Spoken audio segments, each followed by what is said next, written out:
Halo, Assalamualaikum warahmatullahi wabarakatuh. Selamat berjumpa kembali dengan pelajaran fisika. Kali ini kita akan melanjutkan materi tentang perkembangan teori atom.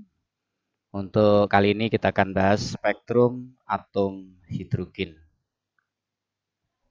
Spektrum atom hidrogen dihasilkan oleh transisi elektron dari tingkat energi yang satu ke tingkat energi yang lain. Transisi itu perpindahan elektron dari tingkat energi satu ke tingkat energi yang lain. Kalau dia pindahnya dari tingkat energi yang lebih tinggi ke lebih rendah, akan memancarkan gelombang elektromagnetik sehingga akan muncul spektrum garis.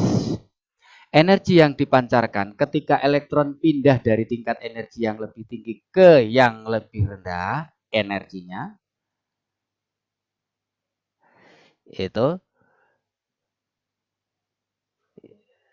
ini. Jadi pada saat dia pindah, dia akan memancarkan energi radiasi. Jadi kalau tidak pindah ya gelap, nggak ada. Berarti ini sedang tidak ada energi. Oke ya. Nah, kalau pindahnya ke nomor satu, ini pindah ke nomor satu, ke nomor dua, ke nomor tiga, ke nomor tiga, ke nomor empat. Kalau yang ke kulit nomor satu itu berada pada daerah ultraviolet. Ini daerah Lyman, karena Lyman lah yang mengamati pertama kali. Kemudian kalau ke kulit nomor 2 ini berada pada daerah yang dipancarkan itu daerah cahaya tampak. Merah, kuning, hijau, biru itu di sini. Kalau yang Lyman nggak kelihatan ultraviolet. Pasken inframerah 1 ini juga nggak kelihatan. Jadi nggak bisa dilihat oleh mata. Gitu. Yang berikutnya brackets itu kalau ke kulit nomor ke kulit nomor 3. 1 2 3 maaf keempat ya. Keempat. Fun itu ke kulit nomor 5. Nah, yang ke kulit nomor 6 ini masih ada tempat buat kalian untuk menjadi ilmuwan. Silahkan diselidiki. Nah, tadi energinya E sama dengan HF. E yang ditinggalkan dikurangi E yang energi yang dituju. Energi awal kurangi energi akhir itu Hc per lambda. Energi awalnya min 13,6 per M kuadrat. M itu adalah nomor kulit yang awal asal. Kemudian N di sini adalah nomor kulit yang dituju. Maka didapat sama dengan Hc per lambda. Maka 1 per lambda sama dengan 13,6 EP dibagi Hc. Kalikan dalam kurung 1 per N kuadrat min 1 per M kuadrat. Nah, angka 13,6 EV per Hc itu merupakan suatu bilangan konstan. Kita sebut dengan ketetapan Rydberg.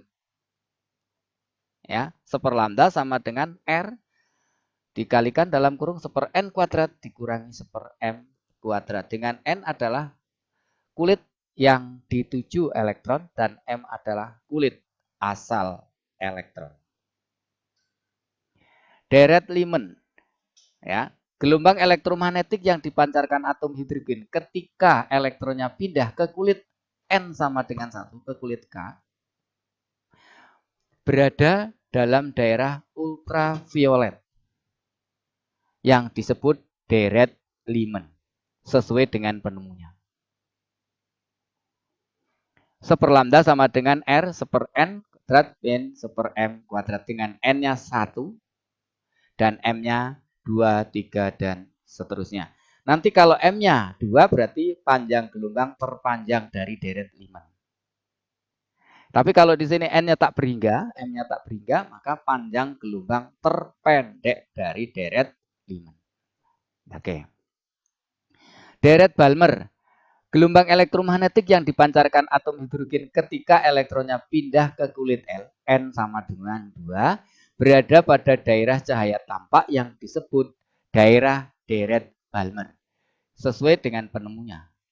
Nah, seperlambda sama dengan yang tadi, tinggal di sini N-nya diganti 2. 2 kuadrat berarti 1/4. Oke. Kemudian M-nya 3 dan seterusnya. Oke. Deret Pasken. Gelombang elektromagnetik yang dipancarkan atom hidrogen ketika elektronnya pindah ke kulit M. N sama dengan 3. berada pada daerah inframerah 1 dan disebut deret pasgen. Nah, seperlambda sama, rumusnya sama, teman. Cuman di sini N-nya jadi 3.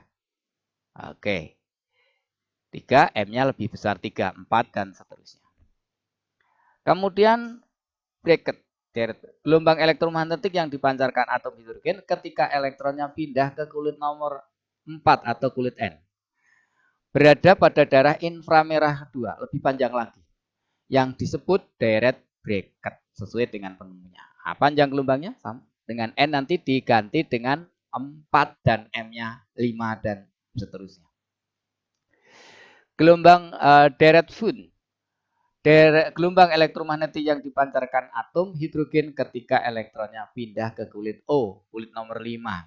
Ini deret Fun. Berada pada inframerah ketiga, disebut daerah deret Fun sesuai dengan penemunya. Panjang gelombangnya sama. Dengan N-nya nanti diganti dengan 5. M-nya dengan 6 dan seterusnya. Oke? Kita lanjutkan model atom mekanika kuantum. Kelemahan model atom Bohr. Yang pertama, tidak dapat menjelaskan efek Zeeman, yaitu terpecahnya garis spektrum ketika berada dalam medan magnet. Jadi ketika atom hidrogen itu ditaruh di dalam medan magnet, garis spektrumnya akan mengalami pemecahan atau perurian, terpecah dia. Nah, ini nggak bisa dijelaskan oleh model atom Bohr. Tidak dapat menjelaskan anomali efek Zeeman untuk struktur halus. Yang ketiga, tidak dapat menjelaskan struktur atom elektron banyak. Dia hanya jago menjelaskan struktur spektrum atom hidrogen. Tapi kalau spektrum atom banyak itu sulit ya untuk menjelaskan. Yang keempat, melanggar prinsip ketidakpastian Heisenberg.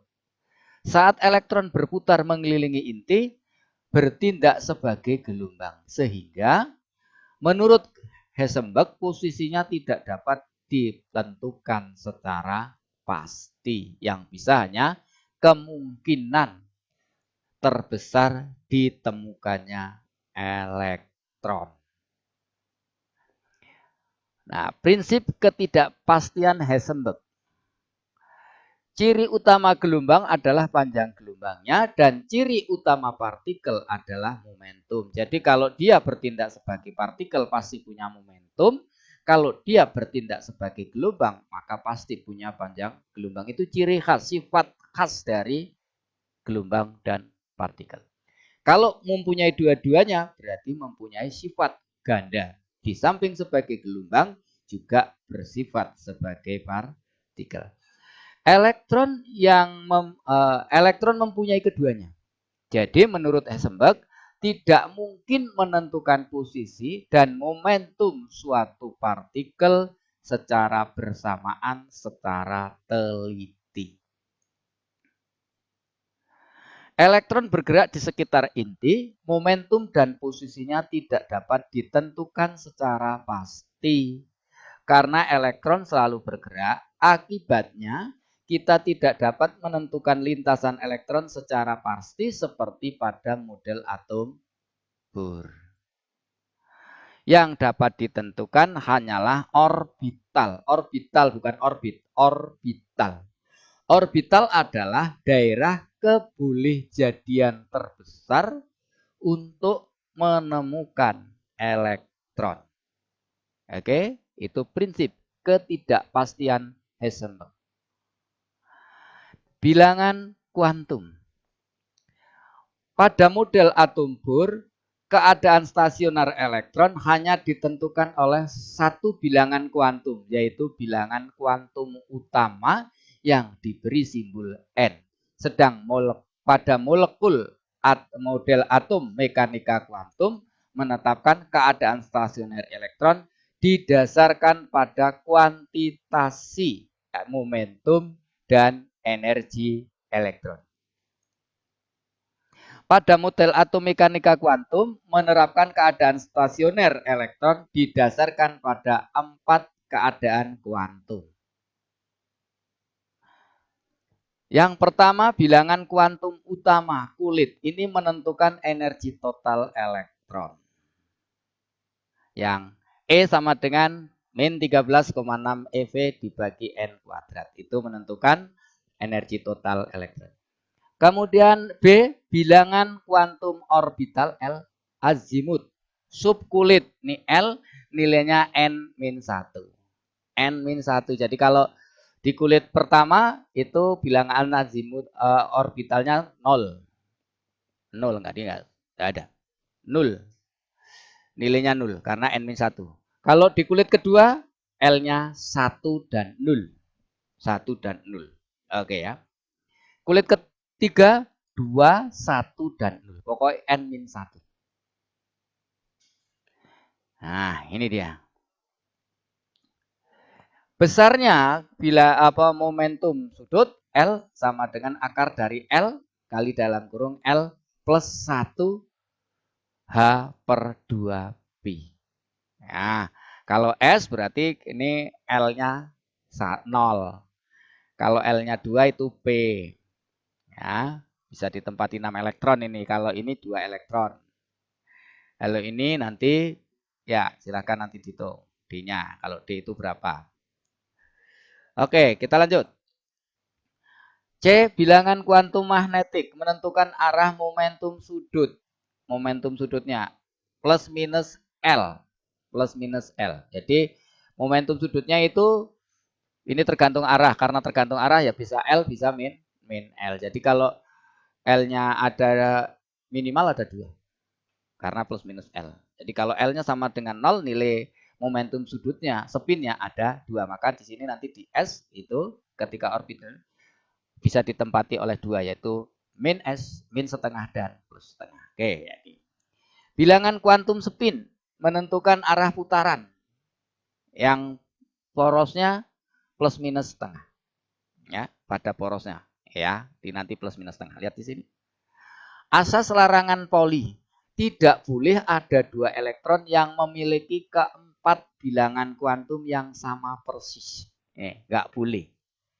Keadaan stasioner elektron pada jadi nggak mungkin. Nah, sekarang kita lihat contoh keadaan stasioner pada atom natrium. Natrium 11 itu. Elektron pertama kedua itu menempati di kulit pertama. Bilangan orbitalnya karena N-nya 1 maka di sini L-nya 0. Bilangan kuantum magnetiknya karena plus minus L karena L-nya 0 ya di sini tetap 0. Nah, spinnya plus minus setengah. Maka di kulit nomor 1 hanya boleh diperkenankan ditempati 2 elektron. Karena kalau lebih dari itu pasti akan ada yang memiliki keempat-empat bilangan kuantum yang sama. Ini sudah 3 bilangan kuantum dari kedua elektron ini sama. Yang membedakan cuma spin. Spin itu arah putaran rotasinya. Kalau ini arah putarannya. Jadi elektron mengelilingi inti itu tidak semuanya searah jarum jam. Ada yang berlawanan jarum jam, ada yang searah jarum jam. Ini karena mau bilangan kuantum magnetiknya. Elektron ketiga itu pada kulit nomor 2. Nah, semua sampai elektron yang ke 10 itu ada di kulit nomor 2. Jadi kulit nomor 2 itu ditempati maksimum 8 elektron. Nah, di sini diperhatikan dari ke-8-8-nya tidak ada satupun yang memiliki keempat-empat bilangan kuantum yang sama. Nah, yang terakhir ini bebas yang terakhir. Ya.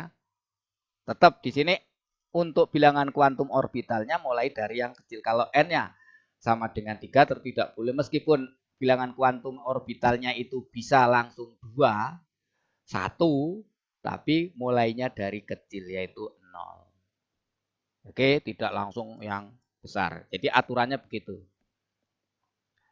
Oke. Terima kasih. Semoga apa yang Bapak sampaikan bisa kalian pahami. Tetap jaga kesehatan. Mudah-mudahan wabah segera berakhir. Terima kasih. Assalamualaikum warahmatullahi wabarakatuh.